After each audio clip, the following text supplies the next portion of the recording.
श्यावर श्री रामचंद्र भगवान की जय मजी गोटे छुटिया कथा पढ़ुची आज्ञा तो तत्व नुह आज्ञा किंतु बुझ आज्ञा जे एटा शिवकल्पर बोधे हाँ त्रयोदश निघंटे अच्छी देखियो हटिया नागर से दामोदर हट करती से एथि मध्य भगवान जहाँ आम भितर तो ठाकुर गुरु पाक जाई से हट करिवे ही करिवे ठाकुर तुम तांको माध्यम तुमको हट करिवे क्या परीक्षाटा केमती करिवे जेमती हमको होची करती हत्यानगर गला कृष्ण भक्त बिना अन्न किए जानी पाए ना ये जो मत हैरान कर हट कर भक्त मान भक्त बिना अन्य कहीं जानी पारे से पलैब आज्ञा किए जानी पारे 12 बेनी भाग शंभु नेत्र हे भगवान 12 बेनी भाग शंभु नेत्र से बुद्धिटा सरीगला जे 12 को बेनी भाग करदे 6 शंभु नेत्र देदे 3 63 अंक बोली से धरदेले आज्ञा धर 63 अंक भी से गुरु उदय हे से कथा किंतु ये तत्व कौन लिखिले ना 12 को बेनी भाग करा दी भाग विभक्त करा ये कहना समान भाग करिया माने 12 को दी भाग कर तम हिसाब ताले शंभु नेत्र हला त्रिकुट बा ज्ञान नेत्र बाबा त्रिकुट हला ज्ञान ज्ञान 12 बेनी भाग हेले गोटे 7 हला गोटे 5 हला चला गोटे एकाक्षर 7 हला गोटे 5 पाँच यही सप्त पंचात्मक भेद को त्रिकुट रे जी करे दउथिबो से कहले एटा 63 अंक जड़ी ताकर प्रकाशटा आज्ञा बुझियाले आज्ञा 16 कला घिनी हेबे उद्या जदि एटा को से जानि देबे ताले से मान सब 16 कला घिनी की उद्या हेबे किए भक्त मान भक्त संगे प्रभु कला लीला श्रीमय माने 16 कला घिनी हेबे उद्या भक्त संगे प्रभु लीला श्रीमय तेणु तांको सहित से लीला करिवे अनुभवे ज्ञान बांटिवे हरि अनुभव से केबे का कथा को आनिबे ने तांको अनुभव को से कहिबे हे भगवान अनुभव ज्ञान बांटिवे हरि दुर्वासना जीव पारिले बारी तांको कथा को नै कि तू जदि बारी पारिबु ताले ताले तोरे जो भीतर कलमस अछि दुर्भाव भावना अछि दुर्भावना से सब चाली जीव से लिखि छ आज्ञा छोट बड़ तांको समान कथा सब समान जे छोट बड़ तांको प्रकार सब गोटे कथा चलथो से देखियो जमा सेठी उच्च नीच न गला प्राण प्राण ब्राह्मण रे एक वार्ता ब्राह्मण को जा देवे प्राण को से देवे एक वार्ता प्रकृत साधना महिमा स्थित कृमि कीट हेबु प्रभु भक्त तू जदि प्रभु पाखरे बा गुरुंग पाखरे कृमि कीट भली रहिबु माने केते हीन हे पारिबु हबु ताले तू ये जिनस को बारी पारी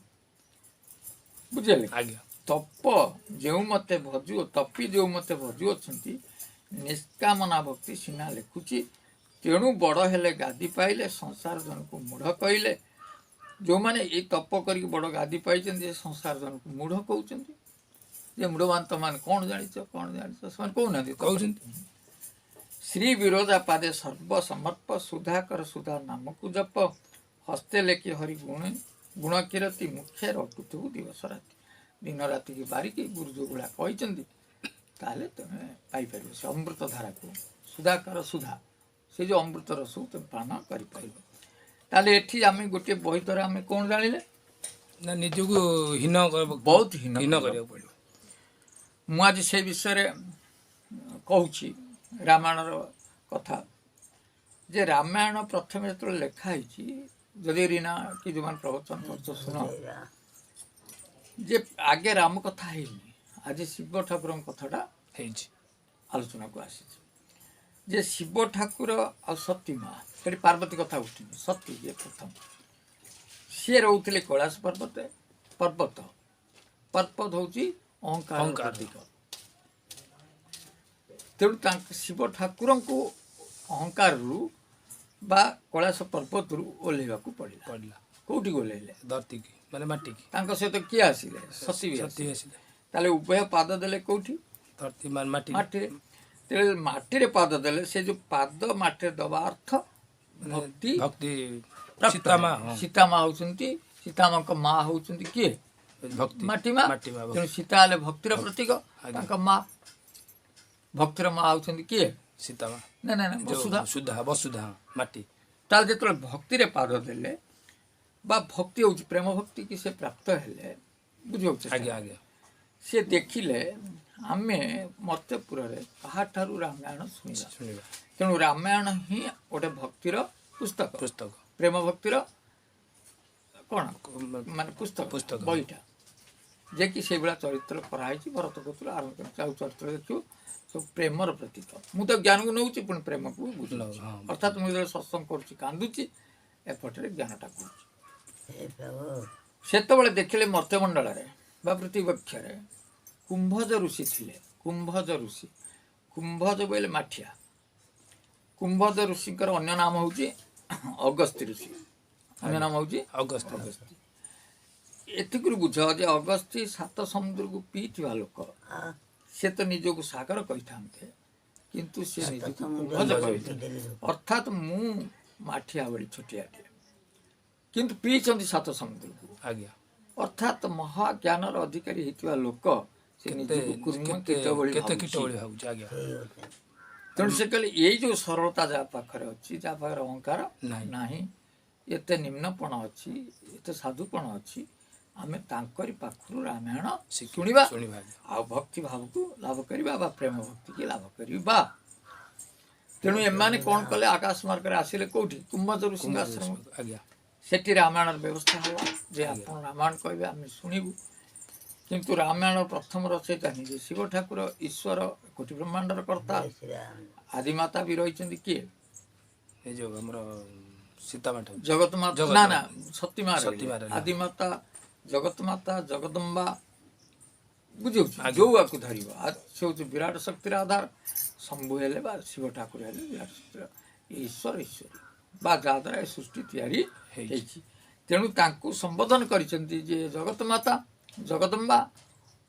ଆଉ ପ୍ରଭୁ ହେଉଛନ୍ତି ଶିବ ଠାକୁର କିଏ କରୁଛନ୍ତି ତୁଳସୀ ମା କହୁଛନ୍ତି ଯେ ଜଗତ ମାତା ଆଉ ଜଗତ ପିତା ଇଏ ଦି ଜଣ ଗଲେ କୋଉଠିକି ରାମ କଥା ଏ ଯୋଉ ରାମ କଥା ଶୁଣିବା ପାଇଁ କୋଉଠି ଗଲେ ଯୋଉ ଆମର ମାଟି ମା କୁମ୍ଭଜ କୁମ୍ଭଜ ମୁନି ବା ଅଗସ୍ତ୍ୟ ଅଗସ୍ତ୍ୟ ଆଶ୍ରମ ଗଲେ ଅଗସ୍ତ୍ୟ ମୁନି ତ ମୁଁ କହୁଛି ବହୁତ ସରଳ ସାଧୁ ସେ ଦେଖିଲେ ମୋର ପୁଣି ଶ୍ରୋତା ହେବେ କିଏ ଆମର ବ୍ରହ୍ମାଣ୍ଡ ଠାକୁର ଏ କଥା ଭାବିଲା ବେଳକୁ ବହୁତ କାନ୍ଦିଲେ ଆଜ୍ଞା ମାନେ ମୁଁ କିଏ ଆଉ ସିଏ କିଏ ପୁଣି ସେ ମୋ ଠାରୁ ଶୁଣିବେ କଥା ଦେଖ ଚିନ୍ତା କର ଆଜ୍ଞା ଆମେ କ'ଣ ତ ଉଗ୍ରିଆପଣରେ ଯାଉଛନ୍ତି ସବୁ ଶୁଣ ମୋ କଥା ସିଏ କେତେ କାନ୍ଦିକି ଭାବୁଛନ୍ତି ମୋ କଥାକୁ ବ୍ରହ୍ମାଣ୍ଡ ଠାକୁର ଶୁଣିବେ ମୁଁ କେତେ ଛୋଟ ମୋତେ ଏ ଛୁଆ ବସେଇ ଦେଇଛନ୍ତି ସିନା ଆସାମରେ ମୁଁ କେତେ ଛୋଟ ମୁଁ କେଉଁ କଥା କହିଲେ ଛୁଆଙ୍କୁ ଭଲ ଲାଗିବ ତେଣୁ ସେ ନିମ୍ନପଣ ଯଦି କାହା ବକ୍ତା ନିକଟରେ ଆସିବ ନାହିଁ ତାହେଲେ ତା କଥାକୁ ଅନ୍ୟମାନେ ଗ୍ରହଣ କରିପାରିବେ ନାହିଁ। ଅହଙ୍କାର ଥିଲେ କରିବେ କରିବେ ନାହିଁ। ନାହିଁ ତେଣୁ ଏଠି କ'ଣ କଲେ ନା କୁମ୍ଭଜ ଋଷି ଆଗେ ପୂଜା କଲେ କାହାକୁ ପ୍ରଭୁଙ୍କୁ ଶିବ ଠାକୁରଙ୍କୁ ପୂଜା ବ୍ରହ୍ମାଣ୍ଡ କଲେ ଆଉ ସତୀ ମାଙ୍କୁ ପୂଜା ପୂଜା କଲେ ଯେତେବେଳେ ପୂଜା କଲେ ମାନେ ଅର୍ଘ୍ୟ ଦେଇକି ସମସ୍ତ ଶିବ ଠାକୁର ଲୁହରେ ଠକ୍ ଠକ୍ ହେଉଛନ୍ତି ହେ ଶିବ ଶଙ୍କର ଆମେ ଯାହାକୁ ପାଖକୁ ଆସୁଛନ୍ତି ଦେଖନ୍ତୁ ତାଙ୍କର କେତେ ସରଳ ମନ କେତେ ଉଚ୍ଚ ଭାବନା କେତେ ଭକ୍ତି କେତେ ସରଳତା ଆମ ପାଦରେ କେତେ ଭକ୍ତି ଇଏ ହେଲା ଶିବ ଠାକୁରଙ୍କର ଅନୁଭବ ଅନୁଭବ ଥିଲା। ସେଇଠି ସତୀ ଥିଲେ ତାଙ୍କ ଅନୁଭବ ଓଲଟା ହେଇଗଲା ସେ କ'ଣ କହିଲେ ଡାଉଟ୍ ରହିଲେ କହିଲେ ଆରେ ଯିଏ ଆମକୁ ପୂଜା କରୁଛି ସିଏ କ'ଣ ତା କତୁରୁ ଆମେ କଥା ଆମେ ତା କତୁରୁ କି କଥା ଶୁଣିବା ଡାଉଟ୍ ରହିଲା ଆଉ ଯିଏ ଆମକୁ ପୂଜା କରୁଛି ଆମଠାରୁ ଛୋଟ ସିଏ ମୋତେ କୋଉ କଥା କ'ଣ? କହିବ ମୁଁ ଶୁଣିବି ହେ ପ୍ରଭୁ ତାହେଲେ ଦେଖ ଗୋଟିଏ କଥା ଦିଟା ହେଇଗଲା ଶିବ ଠାକୁର କହୁଛନ୍ତି ଲୁହ ସତୁକ ହେଇଯାଉଛନ୍ତି ଯିଏ ଏତେ କଥା ଜାଣିଛି ସେ କେତେ ବିନୟ ହେଉଛି ଆଜ୍ଞା ସେଠି ସତୀ ମା କହୁଛନ୍ତି ଯିଏ ଆମ ପାଦ ଧରିକି ପୂଜା କରୁଛି ସିଏ ସିଏ ମୋତେ ଆମକୁ କି ପାଠ କ'ଣ ପଢ଼େଇବ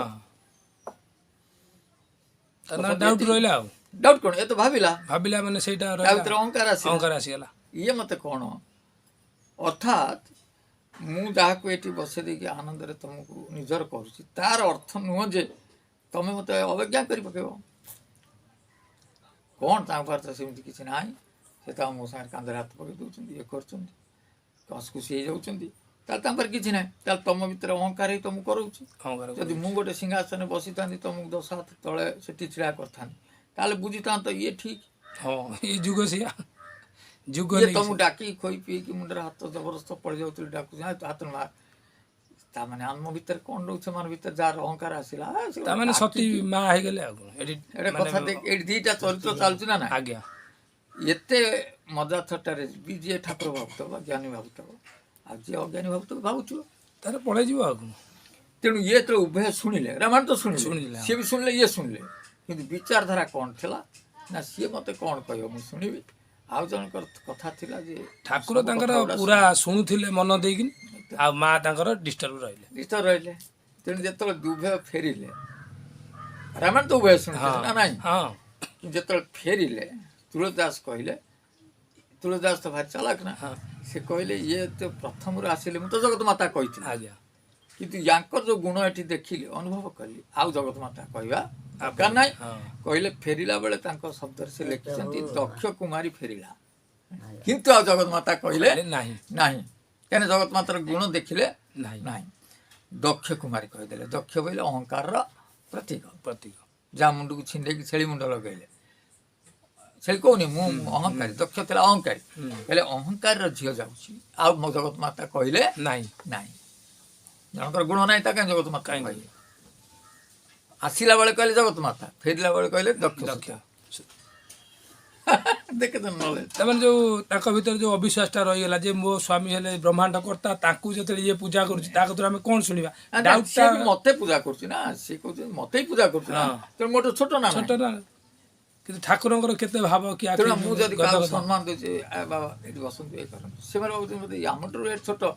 ତେଣୁ ଆମେ ଆଙ୍କ କତରୁ କ'ଣ ଶୁଣିବା? ହଁ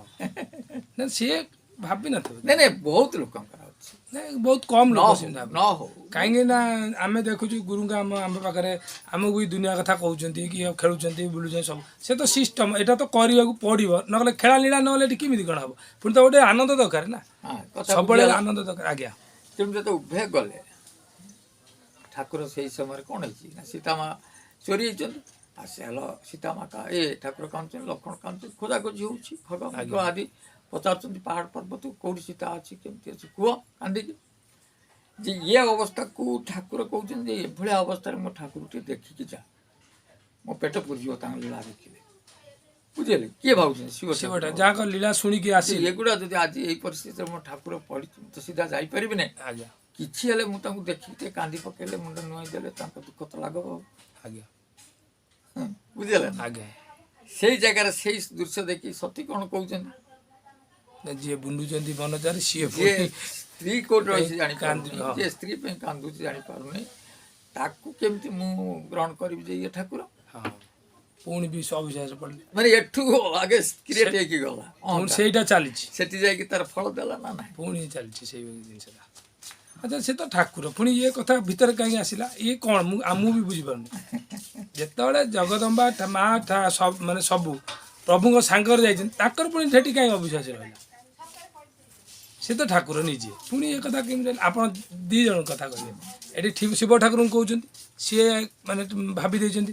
ମାନେ ଆଖିରୁ ଗଦ ଲୁହ ଗଳି ପଡୁଛି, ସେ ଚିହ୍ନି ଦଉଛନ୍ତି ଚିହ୍ନି ତାଙ୍କ ଦଉଛନ୍ତି, ଭିତରେ ଯୋଉ କିନ୍ତୁ ମା ପୁଣି କାହିଁ ଚିହ୍ନି ପାରିଲେନି? ମା ସେଠି ତାଙ୍କ ଯାଇ ଭିତରେ ଅହଙ୍କାର ଚିହ୍ନୁଛନ୍ତି, ରହିଲା, ଅହଙ୍କାର ରହିଲା। ଯାହା ସେଇଟା ପାଖରେ ଅହଙ୍କାର- ଠାକୁର ଯେ କେମିତି କ'ଣ ନାଇଁ ନା, ଆମକୁ ଶିକ୍ଷାଟା କେମିତି ଦେବେ? ଗୋଟେ ଚରିତ୍ର ମାଧ୍ୟମରେ ଦେବେ ନା ନାହିଁ? ଆଜ୍ଞା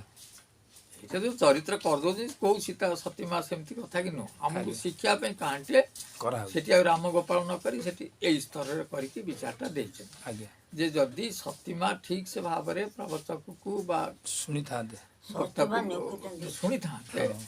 ତାହେଲେ ନିଷ୍କପଟ ହୃଦୟରେ ସରଳ ହୃଦୟରେ ତାହେଲେ ଏ ଅହଙ୍କାରଟା ଆସିନଥାନ୍ତା। ଆସିଲାନି। ଯୋଉଠିକି ସିଏ ଶୁଣିଥିଲେ ବୋଲି ତାଙ୍କର ଅହଙ୍କାର ନାହିଁ, ତାଙ୍କର ଲୁହ ଆସିଗଲା ଠାକୁରଙ୍କୁ ଦେଖି, ଆଜ୍ଞା କିନ୍ତୁ ଆଙ୍କର ଅହଙ୍କାର ଆସିଗଲା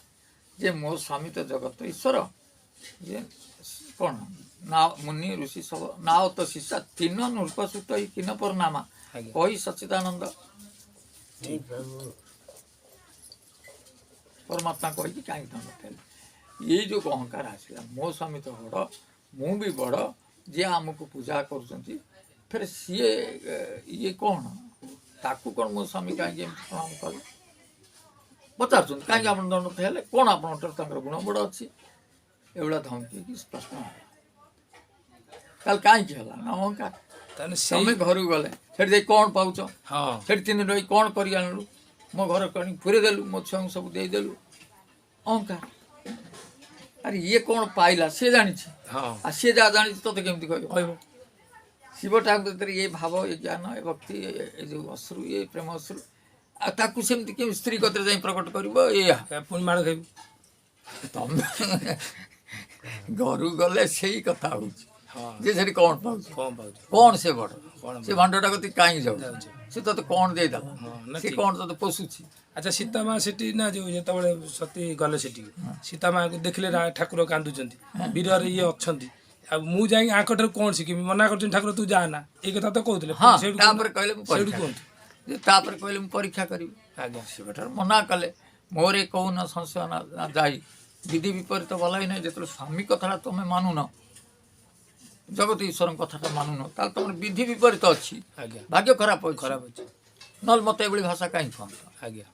ଅର୍ଥାତ୍ ଆମେ ଘରକୁ ଗଲେ ଯେତେବେଳେ ଭାଗ୍ୟ ସ୍ତ୍ରୀଙ୍କ ଖରାପ ଥାଏ ସେଇ ଗାଳି ଦିଅନ୍ତି କାଲି ଯଦି ଜଣେ ପିଲା କ'ଣ କହୁଥିଲେ ଆମେ ଲୁଚି ଛବିକି ଆସୁଛୁ ମାନେ ସ୍ତ୍ରୀ ସବୁ ଏଇଭଳି ବିରୋଧ କରିଛି କି ତାକୁ ଅତିକ୍ରମ କରାଯିବ ବା ତାଙ୍କୁ ଛାଡ଼ି ଦିଆଯିବ ତାଙ୍କ ଭାଗ୍ୟ ଖରାପ କିଛି ହେଲେ ତାଙ୍କ ହବ ଅଲଗା ପ୍ରକାର ନ ହଉ ବି ମୁଁ କହୁଛି ତେଣୁ ଆର ପରିଶେଷରେ କ'ଣ ହେଲେ ନା ସୀତା ରୂପ ଧରିଲେ ତେଣୁ ସୀତା ରୂପ ଧରି ପରୀକ୍ଷା କଲେ ଠାକୁର ତ ଚିହ୍ନିଦେଲେ ସେ ତ ଅନ୍ତର୍ଯାମୀ ବ୍ରହ୍ମଜ୍ଞାନୀ ତାଙ୍କ ଲୀଳା ସିନା କରୁଥିଲେ ତେଣୁ ସିଏ ଆଉ ସୀତାଙ୍କୁ କିଏ ଗ୍ରହଣ କଲେନି ପ୍ରଭୁ ନା ନା ନା ଶିବ ଠାକୁର ଗ୍ରହଣ କଲେନି ପ୍ରଭୁ ଯୋଉ ବ୍ରହ୍ମାଣ୍ଡ ସତୀକି ନ ସୀତା କର ବେଶା ଯୋଉ ଅବ କରୁ ସତୀ ସଂପ୍ରୀତି ମିଟଇ ମହିମା ପଥ ହୁଇ ଅନୀତି ଯଦି ମୋ ସ୍ତ୍ରୀ ବା ସତୀ ମୋ ଗୁରୁମାଙ୍କ ରୂପଟା ଧରିଦେଲେ ଆଉ ତାଙ୍କୁ ମୋର ଗୁରୁମା ହେଇଗଲେ ନା ନାଇଁ ତାଙ୍କୁ ଆଉ ଗ୍ରହଣ କେମିତି କରିବି କେମିତି କରିବା ନା ଯଦି ବା କରେ ମୋ ଧର୍ମ ଅଧର୍ମ ହବ ଅନୀତି ହେଇଯିବ ତେଣୁ ସିଏ କ'ଣ କଲେ ମନେ ମନେ ସଂକଳ୍ପ କଲେ ଇଏ ଜନ୍ମରେ ମୁଁ ଆଉ ସତୀ ସହିତ ପ୍ରୀତି କରିବି ନାହିଁ ଆଚ୍ଛା ନା ଏ ତ ବଢ଼ିଆ କଥା ଗୋଟେ କହିଲେ ଧର ହଁ ଠାକୁର ଭଳିଆ ଲୋକ ସିଏ ବି ଗ୍ରହଣ କଲେ ନାହିଁ ତ ଯଦି ଆମକୁ ବିରୋଧ ହେଉଛି ତ ଆମେ ସେମିତି କରିହେବନି କି ନା ଅସୁବିଧା ଅଛି? କଥା ହଉଛି ସେଠି କୋଉ ଡେଞ୍ଜର ସ୍ତରକୁ ଗଲା ସତୀ କିନ ସୀତା କର ବେଶା ସୀତାଙ୍କ ରୂପଟା ନେଇଗଲୁ ନା ହଁ ସେଠି ଆଉ ଗୋଟେ ରୂପ ନେଇଥିଲେ ଚଳିଥାନ୍ତା ଚଳିଥାନ୍ତା ଆଉ ସିଏ ବି ନେବେ କି ଭ୍ରମ ଯେତେବେଳେ ହେଇଯାଉଛି ସେଠି କ'ଣ ହେଉଛି ଯଦି ସେଠି ଗୁରୁଙ୍କୁ ସେଇ ସ୍ତର ଗାଳିଟା ଦେବ ତାହେଲେ ତ୍ୟାଗ କରିଦେବ ଯୋଉ ଇଏ ସ୍ୱାଭାବିକ ନାରୀ ଜାତି ନା ସେ ଚାହାନ୍ତି ପଇସା ମୋ ଛୁଆ ଭଲରେ ଚଳନ୍ତୁ ଏଠି କ'ଣ ଆମେ କ'ଣ କୁଡ଼ିଆ କରାଉଛନ୍ତି କାହାକୁ ନାଇଁ ତୁ ଘଣ୍ଟେ ଦୁଇ ଘଣ୍ଟା ରହୁ ତ କାମ କରିବୁ ହଁ କିନ୍ତୁ ତାର ପୁଅଟା ପ୍ରଭୃତି ଖରାପ ମୁଁ 10 ଘଣ୍ଟା ବସିବି ଧର କାମ କରିବିନି ତାହେଲେ ତ ଗାଳି ଶୁଣିବୁ ନା ନାଇଁ, ତୁ ଗାଳି ଶୁଣିବୁ ଗୁରୁ ବି ଶୁଣିବୁ ସମସ୍ତେ ଶୁଣିବେ ଆଉ ମୁଁ ସେ ଲାଗେ ତୋ କର୍ମ କରିବୁ ବରଂ ତୁ 500 ରୋଜଗାର କଲେ ମୋତେ 50 ଦେଇପାରିବୁ ହଁ ଆଉ ମୁଁ ନ କଲେ ଦେବି ତୁ କୋଉଠୁ? ଟୋଟାଲ ଚୁପ୍ କିନି ବସିକି ମୋରି କଥା ଶୁଣିବୁ ମୁଁ କ'ଣ ତତେ କହିଥିଲି କହିଥିଲି କାହାକୁ ତ କହିନି ଏ ଏ କଥା କଥା କେମିତି କହିବେ ଆପଣ ମୁଁ ତ ଆସ ତମକୁ କଟିଂ ଗୋଟିଏ ଅକ୍ଷରେ କରୁଛି ତମକୁ ଫେରେ ଦିନରେ ମୁଁ କହୁନି ରାତିରେ ଏତିକି ସମୟ କରିବ ସଇଲା ସ୍ତ୍ରୀ କାହିଁ ଜାଣିବ ନା ପୁଅ ଛୁଆ କାହିଁ ଜାଣିବେ ନା କ'ଣ ତମେ ଜଣଉଛ ବାବାଙ୍କ ଟିକେ ଯାଉଛି ଆଉ ତମେ ଯଦି ଦିନରେ ଯିବ ଏମିତି ମୋଡ଼ି ମାଡ଼ି ହେଇକି ବସିବ ସେ କହିବେନି ଭାଣ୍ଡ ବାଟ ତାପରେ ଆଉ ଗୋଟେ ଜିନିଷ ଯୋଉ ଧର ମା ଯଦି ସେ ରୂପ ନ ନେଇଥାନ୍ତେ ସେ ଠାକୁର କତି କାହିଁ ଯାଇଥାନ୍ତେ ଏଟାକୁ ବି ଦେଖିବାକୁ ପଡ଼ିବ କଥା ତ ଯଦି ଆମେ ସୀତା ମାଙ୍କ ରୂପ ନ ନେବା ବୀରରେ ସେ ଯାହାକୁ ଖୋଜୁଛନ୍ତି ମୁଁ ପୁଣି ପରୀକ୍ଷାଟା କେମିତି କରିବି ସେଇ ହିସାବରେ ମା ସେଇ ରୂପ ନେଇଗଲେ ଆଉ ଯୋଉ ପଡ଼ିଗଲେ ଘାଟା ମୋ କଥା ବୁଝିଗଲା ଆଜ୍ଞା। ଚନ୍ଦନ ଲେଖା ବି ବୁଝିଗଲା ଯେ ନିଜକୁ ଛୋଟ ଭାବ କୁର୍ମିକିଟ ଭାବ ଆଉ ଗୁରୁ ଯଦି ତମକୁ ବୁଲିବା ପାଇଁ ଚାହୁଁଛନ୍ତି ଅତି ପାଖକୁ ଡାକୁଛନ୍ତି ତଥାପି ତମ ପାଖରେ ବସିଲେ ବି ତମକୁ ଛୋଟ ଭାବନା ନା କାହିଁକିନା ବଡ଼ ଭାବିଲେ ତମେ ବଡ଼ ହବ ଛୋଟ ଭାବିଲେ ତମେ ନିଜେ ନିଜେ ପୁରା ନିମ୍ନକୁ ପଳେଇବ କାରଣ ମୋତେ ଛୋଟ ଅବସ୍ଥାରେ ରହିବାକୁ ପଡ଼ୁଛି ଆଜ୍ଞା ମୋ ଭିତରେ ଜ୍ଞାନ ଥିଲେ ବି ମୁଁ ସେଇ ଭାବିପାରୁନି ମୁଁ ଅତି ନିଚ ହୋଇକି ମୁଁ ତମକୁ ମାନେ ଯେମିତି ସାଙ୍ଗସାଥି ଭଳିଆ ଗ୍ରହଣ କରୁଛି ତାର ଅର୍ଥ ନୁହେଁ ଯେ ତମେ ସେଇଭଳି ମୋତେ ଗ୍ରହଣ କର ତମର ମନୋଭାବଟା ତମେ ରଖିବ ନିଶ୍ଚିନ୍ତ ବୁଝିହେଉଛି ନା ଆଜ୍ଞା ତାହେଲେ ତମେ ଅନ୍ତିମ ପର୍ଯ୍ୟାୟରେ ଫଳ କାଲି ବି ଭଲ କଥା ଗୋଟେ ପାପୁନି କହୁଥିଲା ଯେ ଆମର ଯୋଉ ସତ୍ସଙ୍ଗ ହେଲାବେଳେ ଯୋଉ ଚେୟାର ପଡ଼ୁଛି ଲୋକ ବସୁଛନ୍ତି ଆରେ କମ୍ ସେ କମ୍ ସିଏ ବିବେକଟା ଇଏ କରିବା କଥା କି ମୁଁ ତଳେ ବସି ନାଇଁ କଥା ହଉଛି ସେଇଠି ତ ସବୁ ପରୀକ୍ଷା ହଉଛି ହଁ ନା। ତେଣୁ ହଟିଆ ସେ ନାଗର- ପରୀକ୍ଷାରେ ପାସ୍ ସେ ହେଉନା କ'ଣ କହୁଛନ୍ତି ହଟିଆ ନାଗର ହଟ କରିବ ଆଜ୍ଞା ସେ ତମେ ପହଞ୍ଚିଲା ବେଳକୁ ସେ ତମେ ଛାଡ଼ିଦିଅ। ଚାର ତମେ ତଳେ ବସ ନା ମୁଁ କାହିଁ ତଳେ ବସ ହଁ ତମେ ଚେୟାର ବସ ତମେ ଭାବୁଛ କି ତାର କାରଣ ଠାକୁର ରଖିଛନ୍ତି ନା ହଁ। ଇଏ ଚେୟାର ବସୁଛି ନା ତଳେ ବସିଛି ତଳେ ବସିଲେ ଜମିଦାର ଚେୟାରରେ ବସିଲେ ଚୌକିଦାର ଚୌକିଦାର ଇଏ କୋଉ ତାମାନେ ପ୍ଲେସଟାକୁ ଗ୍ରହଣ ଦେଖନ୍ତୁ ନା ଏଇ ବଢିଆ କଥାଟେ କଲେ ତଳେ ବସିଲେ ଜମିଦାର ଜମିଦାର ହବୁ ନା ଆଉ ଉପରେ ଜମି ଚୌକିଦାର ଉପରେ ବସିଲେ ନା କିନ୍ତୁ ଜମିଦାର। ଲୋକ ଚୌକିଦାର ହବା ପାଇଁ ଚିନ୍ତା କରୁଛନ୍ତି ଲୋକ ଚୌକିଦାର ହଉଛନ୍ତି ବହୁତ ଲୋକ ଅଛନ୍ତି। ଆଜ୍ଞା ସେ କେବେ ତଳେ ବସିବେ ନାହିଁ ମୁଁ ଦେଖିଛି ଆମେ ବଇଛୁ ତମେ ନାଇଁ ଏଟା ତ ପ୍ରୋଗ୍ରାମ ପାଇଁ ବସୁଛୁ ନା ଆଜ୍ଞା ସେତେବେଳେ ସେମାନେ ଚେୟାରକୁ ଆଗେ ଦେଖିବେ କୋଉଠି ଅଛି ପଡ଼ିଛି ତାହେଲେ ଏଠି ତା ଚେୟାର ବସୁ ଆହୁରି କୋଉଠି ଡଲପ ଦିଆହବ ହଁ କିନ୍ତୁ ନେଇକି ଯିବ କ'ଣ ଚୌକିଦାର ଇଏ ନେଇକି ଯିବ ଆଉ ସେ ନେଇକି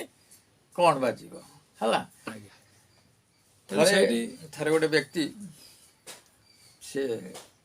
ରାମ ଠାକୁର ଭାରି ଭଲ ପାଏ। ଆଜ୍ଞା ଭଲ ପାଏ ମାନେ ପ୍ରତିଦିନ ସେ ଦର୍ଶନ କରିବ, ଭୋଗରାଗ କରିବ, ଏ କରିବ, ସେ କରିବ, ଏମିତି ବହୁତ। କିନ୍ତୁ ତାର ଗରିବପଣଟା ଗଲା ନାହିଁ ନାହିଁ, ଆମରି ଭଳିଆ ଆଉ ବିଲକୁଲ ଗରିବପଣ ଗଲା ନାହିଁ। ଯେଉଁ ଦରିଦ୍ର ସେଇ ଦରିଦ୍ର ହଟିଆ ନାଗର ନା, ସେମାନେ ସବୁ ହଟ ଦେଖନ୍ତି ନା। ହଁ ଗୋଟେ ଭକ୍ତିକି ଦେଖିବାକୁ ଗଲେ ହଟଟା ନ କଲେ ଭକ୍ତିଟା କେମିତି ଦେଖିବ? କେମିତି ଆସେ ମୁଁ ସେୟା କହିକି ଭୁଲ ଠାକୁର କଥା। ଆଜ୍ଞା ସେଠି ଇଏ ଲୋକ ଯେତେବେଳେ ବର୍ଷ ଧରି ଯାଇଛି, ଥରେ ଖରା ଦିନ ଯେତେବେଳେ ଆସେ, ପ୍ରବଳ ଖରା, ଆଉ ସେଠି ଯିବା ପାଇଁ ବାଲି ରାସ୍ତା ପଡ଼େ, ମାନେ ବାଲି ଯେମିତି ତତଲା ବାଲି।